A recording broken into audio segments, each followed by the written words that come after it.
stopped itself. No, yeah, it's 15 minutes long. 15 minutes and it stops. Right. Okay. So as I say, it's flashing between time, which is incorrect, and temperature. Right. So if you want to change anything, press the big button. It lights up the next lot now. So if any of these icons flashing, that's what you're going to be changing. So I want to change the temperature or switch the heating on. So if you see that flashing, I click on that, then it gives me the option of either switching it off or degrees. So if I turn it around, it goes maximum 30 degrees. Right. So depending where you want it, click on it to confirm it. Now that will use the fan now to increase the temperature. Right. Okay. You should might hear the fan coming on. So the fan's not on continuous; it's only on when it needs to boost the temperature. Right. Okay. You think you feel like it's starting to come through now? It doesn't come full blast straight away. No, that's fine. The other thing is, I can hear it yeah, now. that's good. It builds Feel itself up. heat. Yeah, it's starting to come up now. What you can do once it goes back to your main screen, look, you can actually just turn the button. Obviously, I'll just turn it down a bit, so you can just turn it down. Right.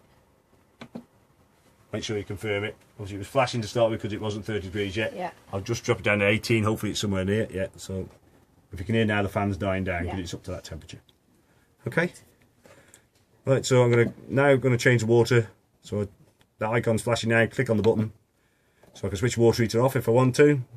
Eco, which is around about 40 degrees. Hot, is about 60 degrees, or boost. Okay. If I set it to boost, what that will do is concentrate all the heating on the hot water. Okay, because that's what you're trying to do. You're boosting the heat in the water. Because it's one unit, obviously hot air will be drawn away from it if the heating's on. Right. So if the heating was left on, the fan's on, it's just drawing heat away, so that it's not going to boost the heat in the water tank. So what it does is shuts the fan down for a period of time until it gets up to temperature. A shower or something. Yeah, exactly. Yeah. So boost it up for that if you want to. Yeah. Okay. Right. So next one. Oh, I've gone past it. So this one is your energy. Okay. So if I click on that, you've got the options of gas on its own. So you see the top line, it's just showing gas cylinder. Mix 1. Mix 2, so that's a mixture of electric and gas, which I'll explain that in a second. Electric 1, electric 2. I'll just put on electric 2 for a second. Yeah. Right, so the difference between electric 1 and electric 2. Electric 1 is 900 watts. Electric 2 is 1800 watts. Right. Or 1.8 kilowatts. If you imagine that's quite low. If you compare that to a domestic kettle, which is about 2 kilowatts, 1.8 kilowatts is not hugely a lot of energy. You think about that unit there, it's trying to heat 10 litres of water and this room. In the winter, it's going to really struggle on 1.8 kilowatts. Yeah. So that's why it's got the options of mix. Right. Okay. So in the summer, electric 1, 2 should be fine because most of the time you're just going to be heating the water. Hopefully, it's not going to be too cold. Obviously in the summertime, the temperature drops at night time. So during the day, all it is going to be doing is heating the water. In the winter, obviously that unit's going to try and heat the whole of this room and the water. So mix is likely the one to go for. Okay, so mix 1, mix 2 is the same as the electric one without the gas. Right. So mix 1, mix 2. So mix 1 is 900 watts, mix 2, 1800 watts. Okay, if you're operating on that, it will it picks the gas up when it needs to. So if it needs to boost the temperature, if you want to increase the temperature quite a bit or boost the water, you'll hear the gas come in. Okay, it's not if it's only going to try and move up like 1 degree, it doesn't really need that extra energy of gas. It'll just continue on the electric. Okay. Right. Next one is your fan. As I said, it doesn't operate all the time. It only needs when you need it. So it's on eco at the moment. High. There is a boost function, but it's not allowing it at the moment because the temperature is pretty close to what I'm not trying to increase it. If I'm trying to increase it by say 1 or 2 degrees, it's not going to give you the boost function. If I'll just go back to. I'll just get up to 30. So obviously it's trying to, roughly, as I say, the temperature is about, say, 18 degrees-ish, I would think, in the room at the moment. I try to get up to 30. So if I go back to fan now, it might give us a boost. No, it won't. So obviously it's a bit higher than that. Yeah. So if it's, say, in the winter, and it's, say, 4 degrees in here, and you want to get it up to, say, 18, 20. You can boost. Yeah, it'll boost. But obviously at the moment it's just high. Okay? So that's usually quite warm enough. Eco is usually when you don't need to get the temperature up too high or overnight. Yeah. Eco is probably the better one. In the day you might just need a bit more fan if you need to. Okay. So that will use the fan, boost it up to, or take the temperature up, and then get some temperature here, the fan. As I'm going to do that now, so I'll drop it back down to temperature again. And should it, as you hear, the gas just kicked in as well. Yes. So obviously I was trying to get up to 30 degrees, thinking, oh, and I'm going to need a bit more energy now to boost it up. See, fan's gone down again now. So you haven't got that all the time. With your other heater, you would have had to have more or less have the fan all it was on a thermostat though, yeah, I must admit it's very efficient. Oh, they are very good, yeah. Okay. Happy with that bit so far? So you're happy you can change the temperature, or put the heating on, water temperature, energy, what you may use, and your fan. Yeah. Okay. Just scroll across and then press. Yeah, so you just scroll it to whichever one you want to use or want to change. You can click on it, change it, click on it again to confirm whatever you're going to use. Okay. And across the bottom here, you've got other things, look. So you've got a clock. So obviously you want to change your clock.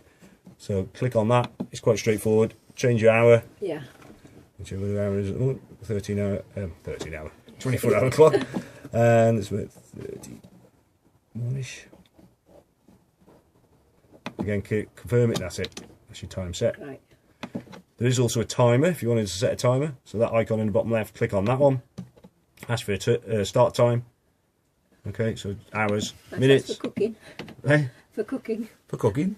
Well, hopefully you shouldn't be setting a timer on your heater for cooking something. I know. You put a bit of toast by the vent there, perhaps. I thought it was for a timer just No. This is time to put your heating in hot water on. Oh, right. Okay. Oh, obviously, after you use that, go back to right.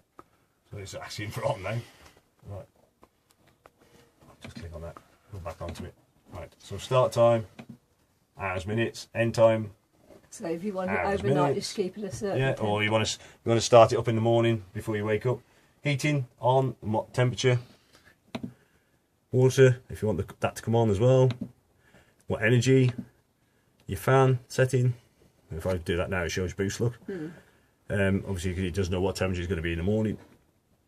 And then it just asks you if you want it on. Yeah. Confirm it's on, and then that icon at the top right hand corner comes on. If you want to switch it off, see the icon flashing again in the bottom corner, click it. Just asks you, do you want to put it off, switch it off. Right, and then it goes, yeah. That's it. There is further menu, which is on this little spanner here. Okay, click on that.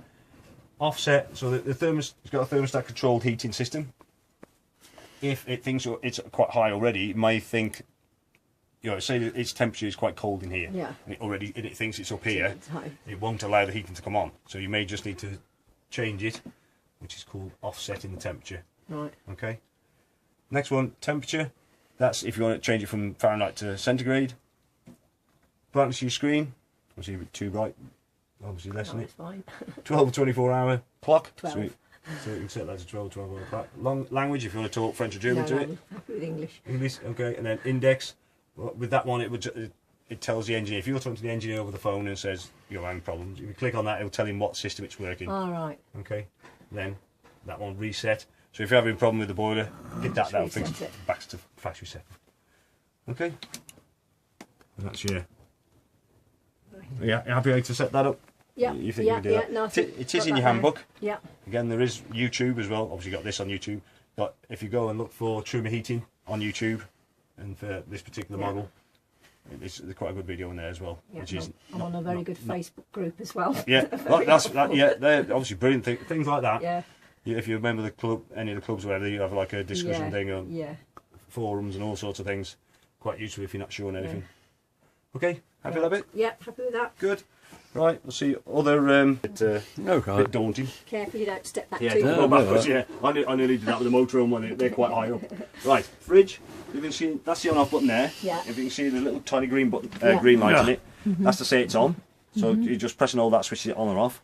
Right. To see what's happening, I'll just click on that grey button. So it's showing gas is lit. Right. And that's your temperature range. Right. If I want to change anything, press and hold that until this starts flashing. Okay, now I can change energies. Left or right, it doesn't matter which. We use it on electric. Yeah, so electric most people do. Yeah, confirm it with the grey button. Confirm with the grey button. That's your temperature range. So again, up or down on the arrows if you want to. Right. All 5 lit, that's the coldest you're going to be. Yeah. Also, if it's coming out frozen butter, then just reduce it a little bit. Confirm with the grey button. Tells you what's up and running. So electric, on free. That will go to sleep, and you should see a green light still in the button. It's all up and running. Okay. Yeah. See, excuse me. To fire up on gas, do exactly the same. So press and hold that until it starts flashing. Left or right on the button. You see the flame icon, click on that. Temperature, click again to confirm that. If you hear that, then it just lit itself. Okay. Yep. If it fails, I'll just show you what failure is. So I'm just going to go and show you what the 12-volt one is. Okay, what you see, that is flashing, and you see a little red light inside there. Right. Okay, if that's happening on the gas side of it, that means the gas hasn't lit. So it's usual thing. Well, first thing, switch it off. Switch it on again. Yeah, that's it. That's what it is, more or less. So you just make sure you turn your gas on. Yeah. That's one thing. You haven't turned your gas on. You run out of gas. So what you could do is just fire your cooker up. Make sure you have got gas running. Obviously, switch it off again. And what can happen is you get air in the system. Okay, so that's what you're doing. When you switch it on, off, on, off. If it does it 2 or 3 times, it's because it's trying to purge air out of the system. Right. Okay. So most people do tend to have it on electric. Obviously, it's flashing there because it's on 12 volt. That's 12 volt coming from the back of your car, as long as you've got that connected. It's So until your engine is running, that will keep flashing at you. So it's same with the electric. If it's flashing on electric, that means you haven't got the electric connected. Yeah. Or the trip's gone. Okay. Yep. Yep. I'm with that. Good. Cooker, 12 volt igniter on the side. So you don't need a. You don't need a matches or anything like that. Oh, no. we've got some fantastic. It's probably worth having just in case. Okay. Yeah. Obviously, keep the glass up when it's hot. Yeah. See that as well. Make sure you pull that out before you switch the grill on, because I always forget and end up trying to burn my hands trying to pull it back out again, because that's going to protect the bottom of these when you've got the grill running. So you pull that out before you light anything. So is that just for the grill or for the just for the top grill as well? Yeah, just for the grill. Okay. So that just protects your controls as you. Okay. So that'll just protect the bottom of the controls there. And I always forget. Grill pan handles inside there. Then your oven. Okay. Do you have to press that in to light the oven? Yeah, so you just turn it and then hold it and ignite. Right, same as each one. Yeah. Yeah. Although that's And it doesn't want to light it, so come on, and then also pop, it just pops. Right, microwave, big button opens it. Yeah. As it says there, to avoid damaging that, make sure you take it out. Yeah. Okay. Do not travel with that in. If that drops out and drops on there or there, the other glass, it's going to be expensive. Smash, yeah, so I just need that under the cushion for a second. Right, to operate it, that control does nothing on its own. You have to press a button. So press the microwave button once. That gives you energy, 100%. So if I turn that, 100%, 8%, whatever. Right. Press the microwave button again. That gives you seconds. Right. Okay. Then you just press start where it goes. Right. Or quick start. Press the quick start button once, twice, whatever. Goes up in minute increments and start straight away. Great. Fantastic. Okay. Obviously, it has got other interesting things. Yeah. Assist. Yeah, that's it. Lots of compressor. Compressor sounds like I'm doing the cooking. Right. So sorry. So obviously make sure it's cold before you put that down. Yeah. Right. Okay. The bed. If you've seen how this operates or not. Yeah. Yeah. So you just pick it up and slide, and that drops in. Yeah. Okay, as I said, there is quite a bit of storage space in there, so just be careful when you're not putting too much stuff in there. Obviously, there's your step. Yeah, well, we've got our own. Okay, good. Right. Bathroom. Got the light switches just at the edge of the basin there, which is quite craftily hidden. That there, that's your button for flushing your toilet. Yeah, so. Okay, you hear that noise in there, it's empty. That there is an indicator light to say your waste tank's full. Right. So that will light up when that's full. Obviously not that you can't see when you look through the hole in the toilet anyway. And you've got your, that's your wastegate, just slides across at the bottom underneath there. Right. Oh, you still have to do that bit then. Yeah. You're thinking of electric one, Yeah. open and shut. But no. No. Right, with this, you've got your travel catch on here, look. Yeah. So to get that, you just pull it out. You just turn it and twist it, so when you're using it, just make sure you twist it back to lock it through when it goes. Then with your, for the shower head, you've got this little button here that will shut it on and off as you're using it. So if you only got an acroll, all right, yeah, you're limited to how much water you can just wash a bit, switch it off. Yeah. Even though you've got a tap there, you can switch it on and off on the tap. Easier, yeah. But the important thing is for winter, make sure that is open, and you probably best to take the shower head off. Yeah. because any water trapped in here and drain it, yeah. is going to get through. If it freezes, you're going to be in trouble because it's just plastic, it'll crack. Okay? Yeah.